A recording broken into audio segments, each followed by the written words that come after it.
North അമേരിക്കയിലെ mount ഡെനാലിയിൽ Malayali പർവ്വതാരോഹകൻ കുടുങ്ങി. 17,000 അടി ഉയരത്തിലാണ് ഷെയ്ഖ് ഹസൻ ഖാൻ എന്ന മലയാളി പർവ്വതാരോഹകൻ കുടുങ്ങിയിരിക്കുന്നത്. മകനെ സുരക്ഷിതനായി നാട്ടിലെത്തിക്കാൻ സർക്കാർ ഇടപെടണമെന്നാണ് കുടുംബത്തിന്റെ അപേക്ഷ. ഓപ്പറേഷൻ സിന്ദൂറിന് അഭിവാദ്യമർപ്പിച്ച് ബാനർ സ്ഥാപിക്കാനാണ് ഷെയ്ഖ് ഹസൻ ഡെനാലി പർവ്വതം മുകളിലെത്തിയത്.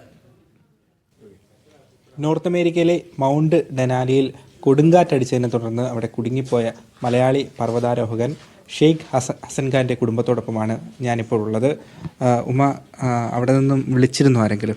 ഇല്ല, മോൻ 4-ാം തീയതി ഇവിടുന്ന് പോയി. 10-ാം തീയതി വിളിച്ചതേ ഉള്ളൂ. 10-ാം തീയതി അവിടെ നിന്ന് അങ്ങോട്ട് പോകുമായിരുന്നു, പർവ്വതം കയറാൻ വേണ്ടി അമേരിക്കയിൽ നിന്ന് പോകുമായിരുന്നു. അന്ന് വീഡിയോ കോൾ വഴി സംസാരിച്ചു, പിന്നെ വിളിച്ചിട്ടില്ല. അവിടെ കുടുങ്ങിപ്പോയ കാര്യം എങ്ങനെയാണ് പിന്നെ അറിയുന്നത്? രാവിലെ നമ്മൾ മാധ്യമം വഴി നമ്മൾ അറിയുന്നത്, TV ന്യൂസ് വഴി നമ്മൾ അറിയുന്നത്. രാവിലെ അറിയുന്നത്. ഇവിടുന്ന് ജനപ്രതിനിധികളെ ആരെങ്കിലും ബന്ധപ്പെട്ടായിരുന്നോ ഈ വിഷയത്തിൽ? നമ്മളിപ്പോൾ ആൻ്റണിയുമായിട്ട് ഇടപെട്ട് അവർ വിദേശകാര്യമന്ത്രിയോടൊക്കെ വിദേശത്തൊക്കെ പറഞ്ഞിട്ടുണ്ടെന്ന്, കേന്ദ്രത്തിലൊക്കെ പറഞ്ഞിട്ടുണ്ട് എന്ന് ആൻ്റണി പറഞ്ഞിട്ടുണ്ട്. അല്ലാതെ ഈ വിദേശകാര്യ വകുപ്പുമായിട്ട് ബന്ധപ്പെട്ട ഏതെങ്കിലും തരത്തിലുള്ള ആളുകളെ വിളിക്കുകയോ ചെയ്തിരുന്നോ? ഇല്ല, ആരും വിളിച്ചിട്ടില്ല. ആരും വിളിച്ചിട്ടില്ല. മകൻ ധനകാര്യ വകുപ്പിലെ സെഷൻ ഓഫീസറാണ്. അപ്പം ഏതെങ്കിലും തരത്തിൽ സഹപ്രവർത്തകരാരെങ്കിലും വിളിച്ച കാര്യം? അവരുമായിട്ടുള്ള കണക്ഷൻ നമുക്കറിയാം, നമ്മളെ വിളിച്ചിട്ടില്ല.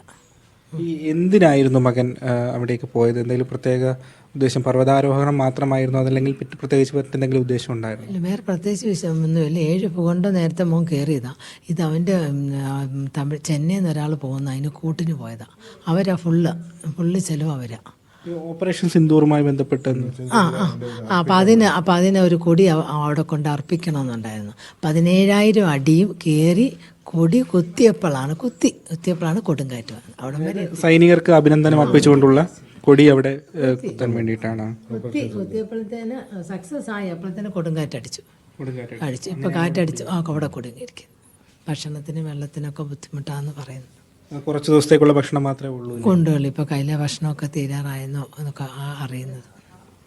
ഷെയ്ഖ് ഹസൻ എത്രയും വേഗം വീട്ടിലേക്ക് മടങ്ങി എത്തണമെന്നാണ് കുടുംബം ആഗ്രഹിക്കുന്നത്. അതിനുവേണ്ട നടപടികൾ ഇന്ത്യ ഗവൺമെൻറ്റിൻ്റെ ഭാഗത്തു നിന്ന് അതിനുവേണ്ട ഇടപെടലുകൾ ഉറപ്പാക്കണമെന്നാണ് ഈ കുടുംബം പറയുന്നത്. പന്തളത്തു നിന്നും നന്ദുഷ, മീഡിയ 1, പത്തനംതിട്ട.